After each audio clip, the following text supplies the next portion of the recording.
اعوذ باللہ من الشیطان الرجیم بسم اللہ الرحمن الرحیم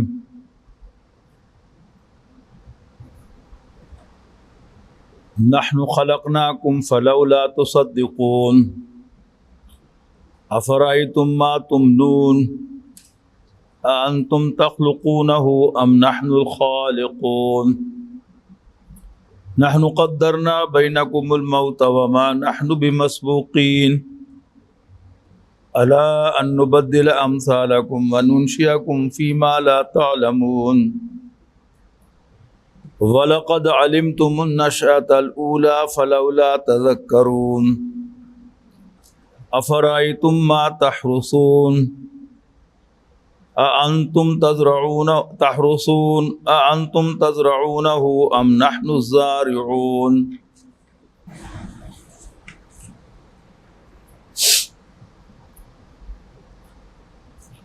قرآن مجید کا یہ بہت خوبصورت مقام ہے،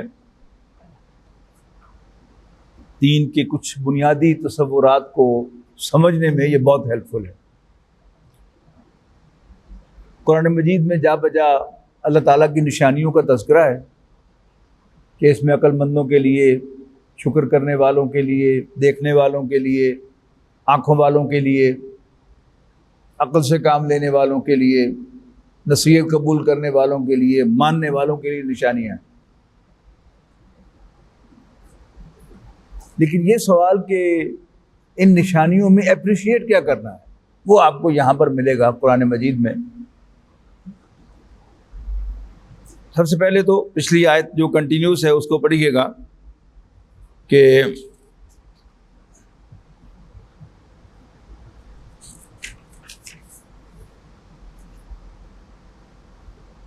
نحن خلقناکم، یعنی پیچھے تذکرہ آ رہا ہے اصحاب الشمال کا، جو جہنم میں پڑے ہوئے ہوں گے، اس کی تفصیلات ہیں۔ اب وہ مضمون اینڈ ہو رہا ہے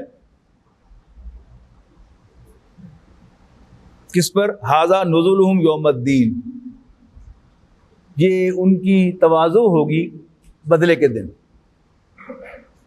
فوراً مضمون بدلا، نحن خلقناکم، ہم نے تو تمہیں پیدا کیا، فلولا تصدقون، پھر تم تصدیق کیوں نہیں کرتے، اس بات کو تسلیم کیوں نہیں کرتے، اس بات کو حق کیوں نہیں سمجھتے؟ اب یہ جو بات ہے نا کہ نحن خلقناکم، ہم نے تمہیں پیدا کیا تھا، اب اس کی 4 دلیلیں دی جا رہی ہیں کہ تم ان کو دیکھو، اپریشیٹ کرو، تو تم خود ہی اس نتیجے پر پہنچو گے کہ یہ سب اللہ کے کام ہے، انسان کے کام نہیں ہے، اور یہ آٹومیٹک نہیں ہے۔ اصل جو ایمان باللہ کے سلسلے میں جو بڑا رولا ہے وہ یہ ہے کہ یہ کائنات آپ سے آپ پیدا ہو گئی، یہ کائنات خود سے پیدا ہو گئی۔ اب سائنس کے دور میں میٹیریلزم، میٹر کیا ہے؟ ہمارے علم کے مطابق اب میٹر جو ہے وہ کئی ایلیمنٹس پر مشتمل ہے، nitrogen, carbon, sodium, potassium, oxygen, hydrogen, یہ کیا ہے؟ یہ عناصر ہیں۔ ایتھیزم کیا ہے؟ الحاد کیا ہے؟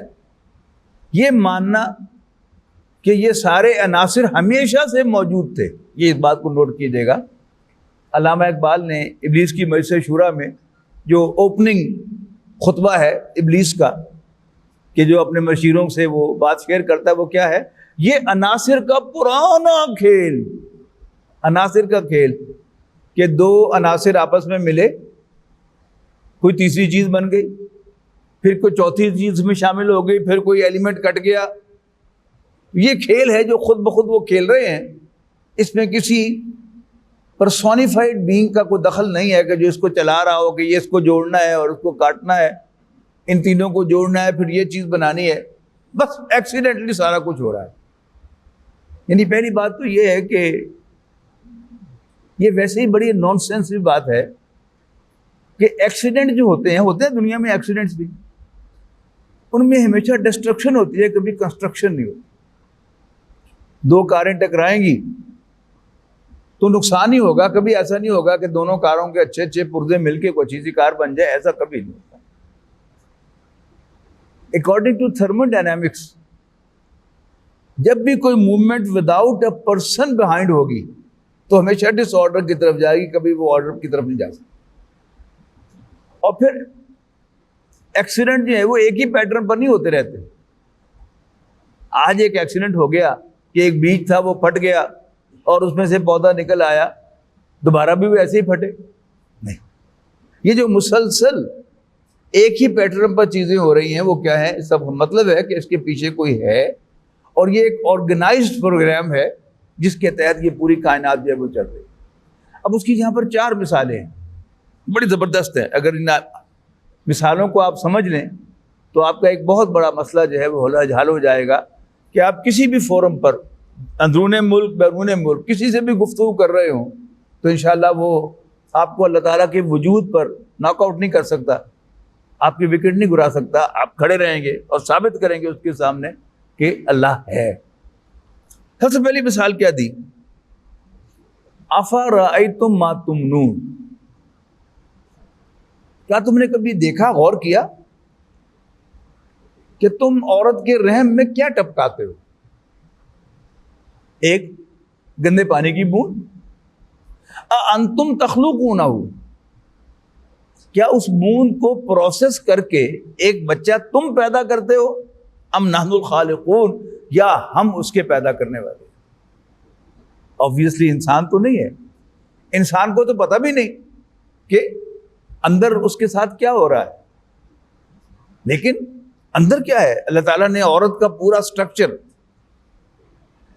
اس کی ساری باڈی اس کے لیے ڈیزائن کی ہے، اس کی ساری بایو کیمسٹری اس کے لیے ترتیب دی ہے، ہارمونل سسٹم اسی کے لیے کریٹ کیا ہے کہ وہ آپ کے نطفے کو، آپ کے سپرم کو پروسیس کرے۔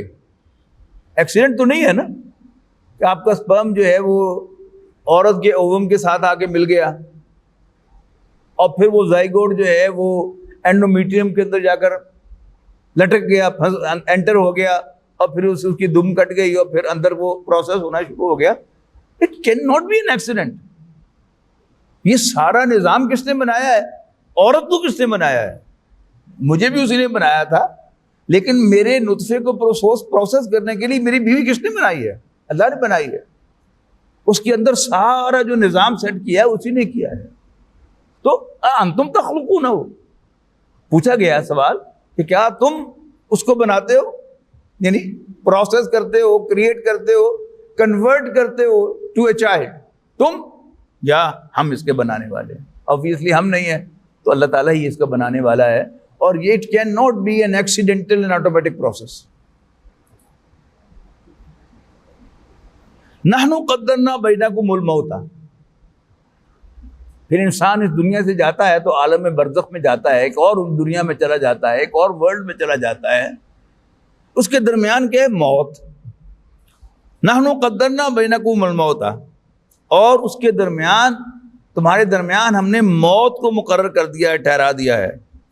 وما نحن بمسبوقین، اور ہم عاجز نہیں ہیں۔ سبق یسبق کی معنی دوڑ لگانا، کمپیٹ کرنا، سابق دوڑ لگانے والا، آگے نکلنے والا، مسبوق جس سے آگے نکل جایا جائے، ہرانے والا جو ہار جائے۔ تو اللہ تعالیٰ کہا ہے کہ ہم ہرائے جانے والے نہیں ہیں۔ وما نحن بمسبوقین، جب موت آ جائے گی، اللہ تعالیٰ کی طرف سے فیصلہ آ جائے گا، تو کسی کے بس میں نہیں ہے کہ وہ اللہ کے اس فیصلے کو ٹال سکے، یعنی اللہ کو ہرا سکے۔ کس بات پر؟ الا نبدل امثالکم، کہ ہم تمہارے جیسے اور بنا لیں، وَنُنْشِئَكُمْ فِي مَا لَا تَعْلَمُونَ، اور ہم تمہیں ایک ایسے ورلڈ میں کھڑا کریں، ایک ایسے عالم میں کھڑا کریں کہ جس کا تمہیں کوئی پتہ نہیں ہے۔ وَلَقَدْ عَلِمْتُمُ النَّشْأَةَ الْأُولَىٰ،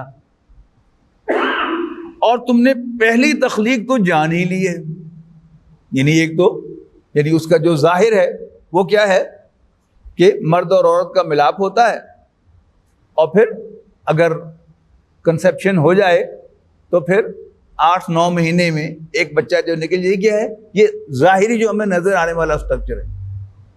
لیکن اب یہیں تک بس نہیں ہے، یعنی ایمبریولوجی میں ہم نے ایک ایک لمحہ اسٹڈی کر لیا کہ کب کیا ہوتا ہے، کیسے ہوتا ہے، پھر اگلی سٹیج کیسی آتی ہے، پھر اگلی سٹیج کیسی آتی ہے، پھر اگلی سٹیج کیسی آتی ہے، ہڈیاں کب بنتی ہیں اور اعضاء کب بنتے ہیں، آنتیں کب بنتی ہیں، گردے کب بنتے ہیں، جگر کب بنتا ہے، یہ سب کیا ہے، اٹس آل نون ٹو اس. تو وَلَقَدْ عَلِمْتُمُ النَّشْأَةَ الْأُولَىٰ، تمہیں پہلی تخلیق کی خبر تو ہو ہی گئی ہے. فَلَوْلَا تَذَكَّرُونَ، تو پھر تم نصیحت حاصل کیوں نہیں کرتے کہ جو خدا، جو اللہ پہلی دفعہ جس نے مجھے پیدا کیا ہے وہ دوبارہ پیدا نہیں کر سکتا. اور اللہ تعالیٰ کو یعنی پہلے بھی ہمیں پیدا کرنے کے لیے، اس کائنات کو بنانے کے لیے کسی مشورے کی ضرورت نہیں تھی، اور دوبارہ پیدا کرنے بھی اس کے لیے کوئی مسئلہ نہیں ہے.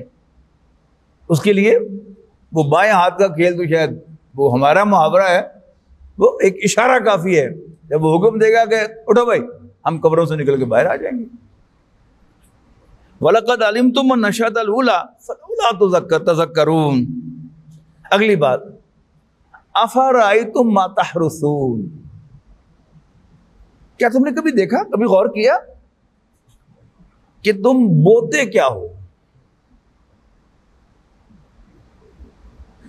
کیا بوتے ہیں ہم؟ ایک چھوٹا سا دانہ، اور اس دانے سے ایک پودا اگتا ہے بائی ایکسیڈنٹ؟ نو. یعنی یہ جو اتنی پلانڈ ایک چیز ہے کہ گندم کھانی کس نے ہے؟ میں نے اور آپ نے. اور ہمارا اس کو اگانے میں کنٹریبیوشن کیا ہے؟ ایک بیج بونا. اب وہ بیج کا پھٹنا، پودے کا نکلنا، بڑا ہونا، اس پر پھر وہ سٹوں کو آنا، اور ایک ایک سٹے میں 100 50 دانے ہونا، 700 دانے تک کا ہے نا اس کو، اس سے بھی زیادہ. یہ کون بناتا ہے؟ تمہارا کمال ہے یہ. ام نحن الخالقون یا انتم تزرعونہ، یعنی بیج تو تم نے بو دیا، پھر اس کو اگاتا کون ہے؟ تم اگاتے ہو اس کو بھلا. ام نحن الزارعون، یا ہم اس کے اگانے والے ہیں. یعنی بیج کا بونے والا تو انسان ہے، کسان ہے، لیکن بیج سے درخت اگانے والا انسان نہیں ہے. ہمیں تو پتہ بھی نہیں کہ وہ کب بیج جو ہے وہ پھٹ رہا ہے، اور پھر کیا، ہمیں تو یہ بھی نہیں پتا تھا کہ اس کے اندر ایک پورا پودا موجود ہے بیج کے اندر. وہ پھٹتا ہے تو وہ پودا باہر نکلتا ہے جس کو ایمبریو کہتے ہیں، اور پھر اس کی جڑ نیچے جاتی ہے اور تنا جو ہے اوپر کی طرف چڑھتا ہے.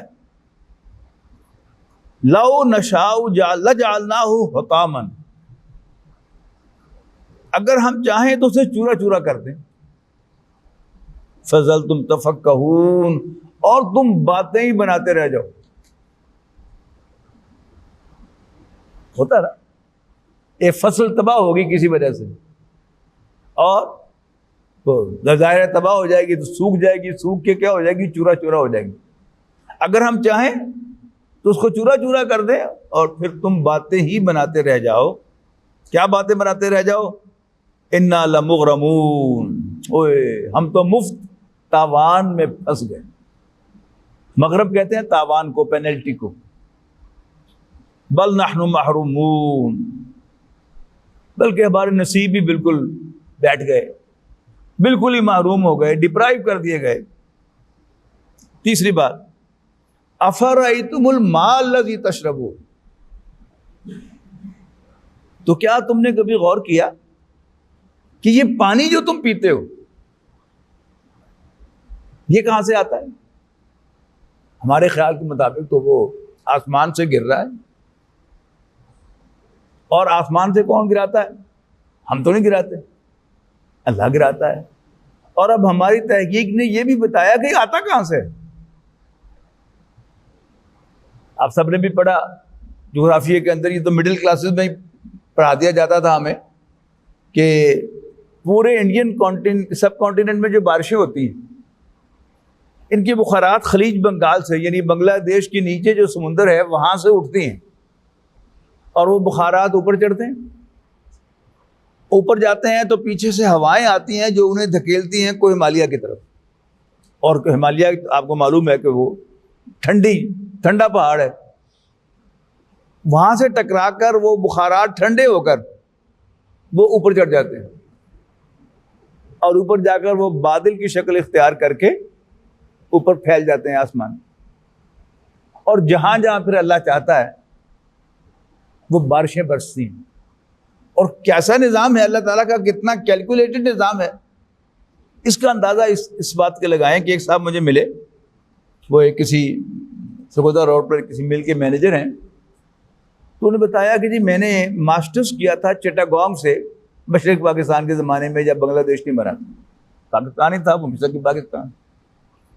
کہتے ہیں ہمارے ایک اسسٹنٹ پروفیسر نے ایک پیپر پڑھا تھا، لکھا تھا کہ جو پوائنٹ ہے جہاں سے بخارات اٹھتے ہیں، سارے سمندر سے نہیں اٹھتے، کوئی ایک مخصوص پوائنٹ ہے جس سے بخارات اٹھتے ہیں، اور ہر سال وہ پوائنٹ جو ہے وہ اتنے فٹ شفٹ ہوتا ہے۔ اور انہوں نے اس میں کہا کہ 50 سال کے بعد مشرقی پاکستان میں بارشیں بہت کم ہوں گی، اور مغربی پاکستان جو ہے وہاں بارشیں بہت زیادہ ہوں گی۔ چیمہ صاحب کو یاد ہوگا، اب سب لوگ تو غالباً بعد میں ہوش سنبھالی آپ نے، کہ جب میں اسکول گوئنگ تھا، کالج گوئنگ تھا، تو ہر سال مشرقی پاکستان میں سیلاب آتا تھا، اور بستیاں کی بستیاں جو ہیں وہ بہہ جاتی تھی، اور بہت سا ریلیف کا کام کرنا پڑتا تھا۔ اب کیا ہے، آپ نے کبھی سنا مشرقی بنگلہ دیش میں سیلاب آیا ہے؟ اب کیا ہوتا ہے، اب مغربی پاکستان یعنی موجودہ پاکستان میں سیلاب آتے ہیں۔ اچھا، پھر اسی پیپر میں انہوں نے یہ بھی کہا کہ پھر 50 سال کے بعد پھر واپس شفٹ ہونا شروع ہو جائے گا وہ پوائنٹ، اور پھر 50 سال کے بعد جو ہے، یعنی اس وقت سے 100 سال کے بعد پھر مشرقی پاکستان میں بارشیں زیادہ ہوا کریں گی اور مغربی پاکستان میں کم ہوا کریں گی۔ تو اتنا کیلکولیٹڈ، اتنا اسپیسیفک نظام، یہ کیا حادثہ ہو سکتا ہے؟ It can not be an accident. تو افرأیتم الماء الذی تشربون، کیا تم نے غور کیا کہ یہ پانی جو تم پیتے ہو، انتم انزلتموہ من المزن، کیا بادلوں میں سے تم اسے نیچے لے کے آتے ہو، ام نحن المنزلون، یا ہم اس کے نیچے لانے والے ہیں؟ لو نشاء جعلناہ اجاجا، اور اگر ہم چاہیں تو اس کو کھاری بنا دیں، فلولا تشکرون، تو تم شکر ادا کیوں نہیں کرتے؟ یعنی اتنا وافر پانی ہمیں مل رہا ہے، ہمیں احساس ہی نہیں کہ یہ پانی ہمیں اللہ پلا رہا ہے۔ نہیں، اللہ پلا رہا ہے، اگر وہ چاہے تو اس پانی کو جب چاہے کھاری کر دے، اور کھارا پانی آپ پی سکتے ہیں۔ جائیے سرگودے میں، کسی مسجد میں آپ نماز پڑھنے کے لیے جائیں اور وہاں ٹوٹی کھولیں، آپ کو اندازہ ہو جائے گا کہ میٹھا پانی کیا ہوتا ہے اور کھاری پانی کیا ہوتا ہے۔ وہاں تو کھاری بھی نہیں بلکہ کڑوا ہے، کھاری تو فیصل آباد میں بھی ہے، لیکن کڑوا باقاعدہ۔ اور ایک بڑی دلچسپ بات سرگودا میں ایک صاحب نے بتائی کہ وہاں کنو بہت زیادہ ہوتا ہے، اور بہترین کنو دنیا کا وہیں پر پیدا ہوتا ہے۔ جو علاقے سرگودا کے جن میں پانی بہت زیادہ کڑوا ہے کہ جس میں آپ کلی بھی نہیں کر سکتے، وہاں کا کنو انتہائی میٹھا ہے۔ یہ اللہ کی چاہ ہے۔ تو افرأیتم الماء الذی تشربون انتم انزلتموہ من المزن ام نحن المنزلون لو نشاء جعلناہ اجاجا فلولا تشکرون. چوتھی بات افرأیتم النار الذی تورون، کیا تم نے کبھی غور کیا یہ آگ جو تم جلاتے ہو، انتم انشأتم شجرتها، کیا اس درخت کے، اس آگ کے جو درخت ہیں وہ تم نے پیدا کیے یا ہم ان کے پیدا کرنے والے ہیں؟ بہت سے ریگستانوں میں ایسے درخت ہیں کہ جو جن کی ٹہنیاں آپس میں رگڑ کھائیں تو آگ پیدا ہوتی ہے، اور یہ تو خیر نا ایک مخصوص چیز، لیکن ویسے بھی ان جنرل دنیا میں جو آگ لگائی جاتی ہے وہ کس سے جلتی ہے؟ درختوں کو جلایا جاتا ہے نا. لکڑی کیا ہے؟ درخت سے بنتی ہے. تو درخت ہمیں سے کوئی نہیں اگاتا، بیجتے ہیں لیکن اگاتا کون ہے، پیدا کون کرتا ہے ان درختوں کو؟ تو اللہ تعالیٰ ہی پیدا کرتا ہے. اچھا، اب اگلی ایک چیز جو ہے اس پر بھی ہم غور کر لیں. یعنی آج ہم درختوں کی بجائے گیس اور پیٹرول سے آگ پیدا کرتے ہیں، اس پر بھی دیکھ لیں. 10,000 فٹ نیچے، 5,000 فٹ سمندر کی تہ سے بھی نیچے گیس اور پیٹرول کے ذخائر کس نے پیدا کیے؟ ہمارے رب نے ہماری سسٹیننس کا بندوبست کیا ہے نا. ایکسیڈنٹ تو نہیں ہے. اللہ تعالیٰ کو میری آپ کی ساری ضروریات کا اندازہ ہے، اور اس نے ہماری وہ تمام ضروریات جو ہیں وہ پوری کی ہیں اسی زمین سے. تو پیٹرول ہو یا گیس ہو، یہ اللہ تعالیٰ نے ذخیرہ کیے ہوئے ہیں اپنے بندوں کے لیے، تاکہ ان کا چولہا جل سکے، ان کی گاڑیاں چل سکے، ان کا نظام چل سکے. اب ہمارا سب کچھ جو ہے وہ اسی پر شفٹ ہو گیا ہے.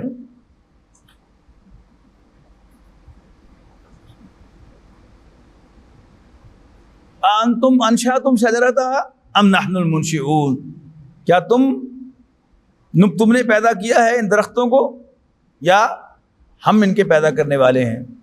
نحن جعلناها تذکرۃ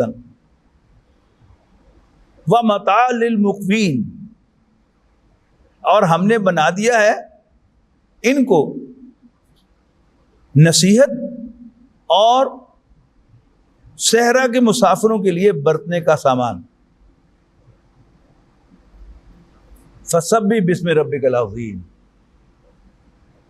پس تم اپنے رب عظیم کے نام کی تسبیح کرو. اب اس کے بعد ایک نیا مضمون شروع ہوا ہے، وہ ہے قرآن مجید کی عظمت.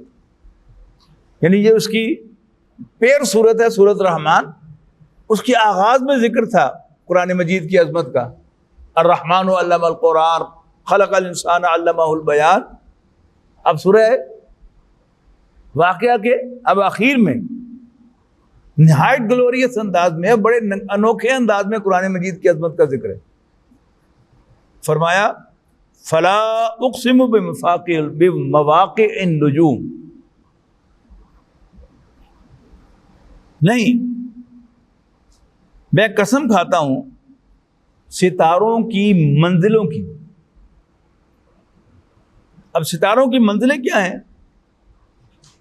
یعنی بہت سے مفسرین نے شہاب ثاقب مراد لیا ہے کہ بڑے بڑے ستارے جو ہیں وہ ٹوٹتے رہتے ہیں، ہمیں بھی رات کو نظر آتے ہیں کئی دفعہ کہ ستارہ ٹوٹ گیا. لیکن وہ قرآن مجید میں وضاحت موجود ہے کہ وہ تو شیاطین کا پیچھا کرنے کے لیے آتے ہیں اللہ تعالیٰ کی طرف سے. اور خاص طور پر جب قرآن مجید نازل ہو رہا تھا تو میزائلز کی طرح وہ شیاطین، وہ جنات کہ جو آسمان کے قریب جاتے تھے، تو قرآن مجید کو ہیک ہونے سے بچانے کے لیے ہی دو انتظامات تھے. ایک تو فرشتوں کا پورا پیرا ہوتا تھا اس کے ساتھ، اور پھر جو قریب جانے کی کوشش کرتا تھا جنات میں سے، شیاطین میں سے، تو اس پر ایک شہاب ثاقب اس کا پیچھا کرتا تھا، اس کو مار دیتا تھا. لیکن جو ہمارا علم آگے بڑھ رہا ہے تو قرآن مجید کے بہت سے مقامات کی ہمیں پہلے سے زیادہ سمجھ آتی ہے. ہم یہ تو نہیں کہہ سکتے اب پوری سمجھ آ گئی ہے. بعض لوگوں کا یہ خیال ہوا کہ آیات مشتبہات حضور صلی اللہ علیہ وسلم کے دور میں تھی اور اب کوئی آیات مشتبہات نہیں ہے، سب چیزیں جو ہیں وہ بالکل کرسٹل کلیئر ہو گئی ہیں. ایسی بات نہیں. یعنی ہمیں ہماری انڈرسٹینڈنگ ایک سٹیپ اور آگے بڑھی ہے. اب ہمارا علم جو ہے وہ یہ بتا رہا ہے کہ ایک تو اس زمین سے کئی گنا بڑا ہے سورج، اور سورج سے کئی گنا بڑے اور بھی ستارے ہیں، اور پھر ان ستاروں پر مشتمل گلیکسیز ہیں، اور ان کے درمیان لائٹ ایئرز کا فاصلہ ہے. یعنی جتنی دیر میں روشنی 1 سال سفر طے کرتی ہے وہ 1 لائٹ ایئر ہے، اور روشنی کی رفتار کیا ہے؟ 1,86,000 فی سیکنڈ. لیکن اس کا ثبوت ہے کہ کچھ گڑھے ہیں، کچھ غار ہیں جن کو سائنس نے بلیک ہولز کا نام دیا ہے، اور بڑی بڑی گلیکسیز، بڑے بڑے ستارے سورج سے کئی گنا بڑے، وہ جب اس پاس سے گزرتے ہیں تو ایک دم اس کے اندر جو ہے وہ گم ہو جاتے ہیں، ان کا وجود ہی باقی نہیں رہتا. جب اگر ان کی قسم ہو تو پھر اگلی آیت بالکل ریلیونٹ ہو جاتی ہے کہ فلا نہیں اقسم بمواقع النجوم، میں ستاروں کی منزلوں کی قسم کھاتا ہوں جہاں جا کر ستارے جو ہیں وہ چھپ جاتے ہیں، گم ہو جاتے ہیں. وَإِنَّهُ لَقَسَمٌ لَوْ تَعْلَمُونَ عَظِيمٌ، اور اگر تم سمجھو تو وہ بہت بڑی قسم ہے، بہت بڑی قسم. بڑی قسم تو معلوم ہو رہی ہے نا کہ سورج سے کئی گنا بڑے ستارے اور پھر ان ستاروں پر مشتمل گلیکسیز وہ جا کر گم ہو جاتی ہیں. ان کی قسم کھائی گئی ہے، ان گڑھوں کی، ان بلیک ہولز کی، ان غاروں کی. کتنی بڑی وہ غار ہوگی. تو اگر تم سمجھو تو یہ بہت بڑی قسم ہے. یعنی اللہ تعالیٰ نے قسم تو انجیر کی بھی کھائی ہے، زیتون کی بھی کھائی ہے، رات کی بھی کھائی ہے، دن کی بھی کھائی ہے، لیکن یہ بہت بڑی قسم ہے اگر تم سمجھو. انہو، کس بات پر قسم کھائی جا رہی ہے؟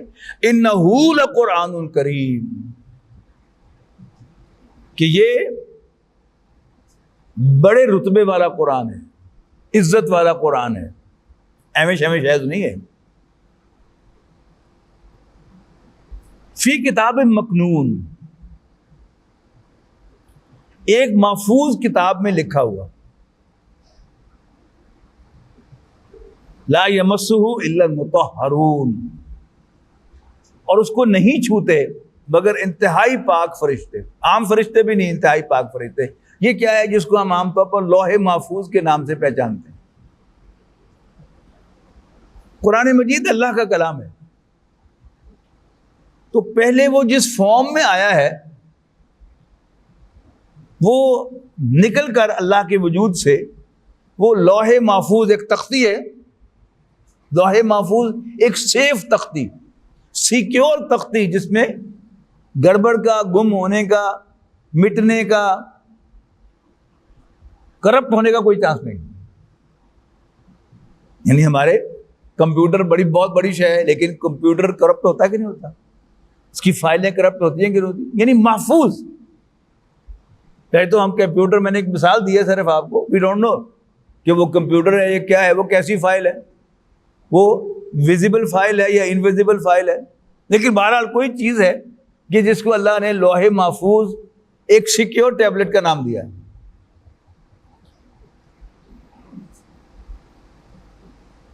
اصل قرآن جو ہے وہ وہاں پڑا ہوا ہے. یہ جو ہمارے پاس ہے یہ اس کی سرٹیفائڈ کاپی ہے.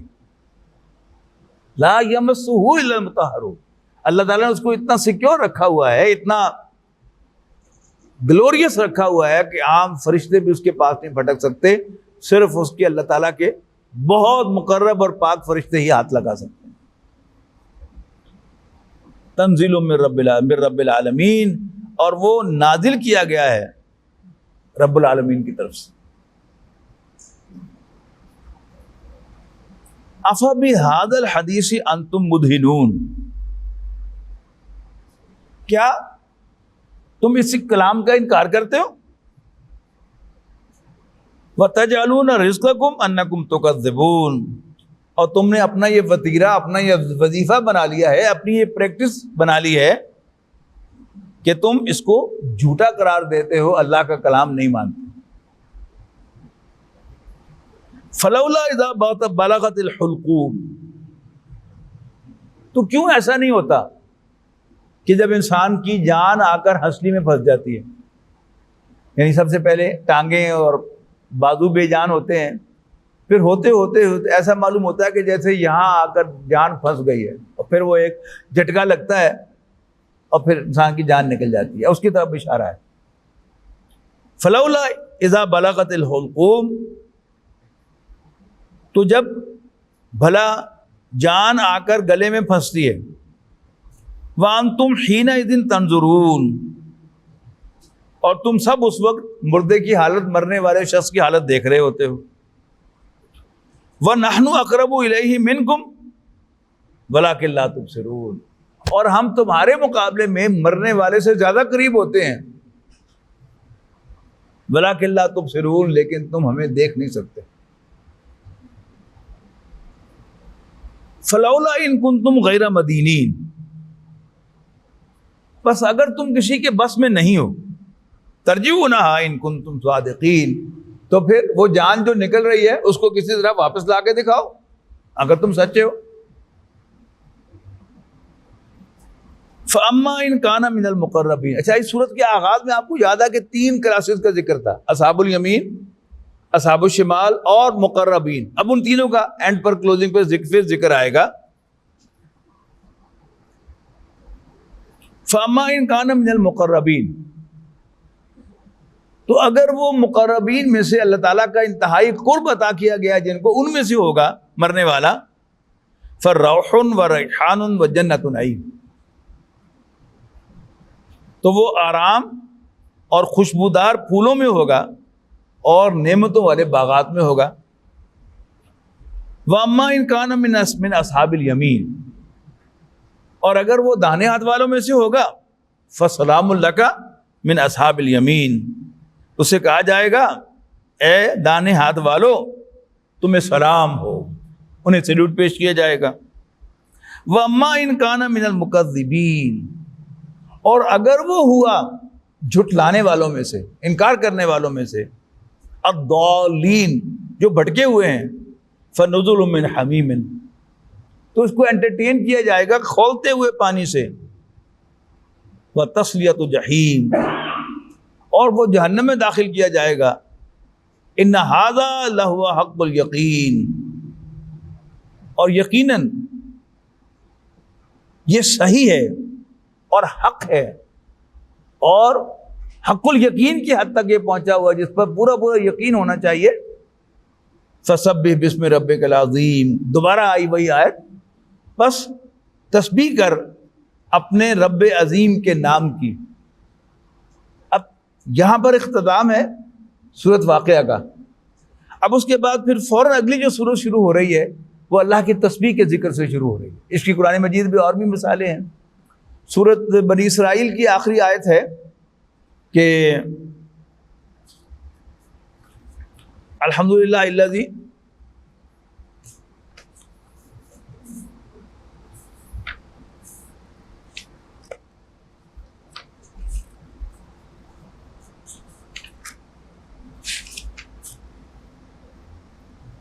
جی قل الحمدللہ الذی لم یتخذ ولدا، کہو ساری حمد اس اللہ کی ہے کہ جس نے کسی کو بیٹا نہیں بنایا. ولم یکن لہ شریک فی الملک، اور بادشاہی میں کوئی اس کا شریک نہیں ہے. ولم یکن لہ ولی من الذل، اس کے دوست تو ہیں لیکن آؤٹ آف ویکنیس نہیں ہے. ہم تو دوست بناتے ہیں نا کہ کل کو کام آئے گا کیونکہ ہم کمزور ہیں. وَکَبِّرْہُ تَکبیرًا، اور اس کی تکبیر کرو، اس کی بڑائی کرو جیسا کہ اس کو بڑا کرنے کا حق. اب اگلی صورت الحمدللہ سے شروع ہو رہی ہے. الحمدللہ الذی انزل علی عبدہ الکتاب، کہ ایک صورت کا اینڈ ہو رہا ہے. اللہ کی حمد کرو، قل الحمدللہ، کہو اللہ ساری حمد اللہ کے لیے ہے. اور پھر اگلی صورت جو ہے وہ الحمدللہ سے شروع ہو رہی ہے. اسی طرح یہاں آپ دیکھیے گا خاص طور پر کہ آخری آیت ہے فسبح باسم ربک العظیم، اور اس کے بعد ایک سلسلہ شروع ہو رہا ہے مدنی صورتوں کا. یہ 10 صورتیں مدنی ہیں ساری کی ساری جو اب آ رہی ہیں اس کے بعد. ان میں سے 5 صورتیں اللہ کی تسبیح کے ذکر سے شروع ہوتی ہیں. یعنی یہ جو یہاں حکم دیا گیا تھا فسبح باسم ربک العظیم، تو آنے والی صورتوں میں اس کی کمپلائنس ہوگی. 10 میں سے 5 صورتیں آدھی جو ہیں وہ اللہ کی تسبیح کے ذکر سے شروع ہوں گی.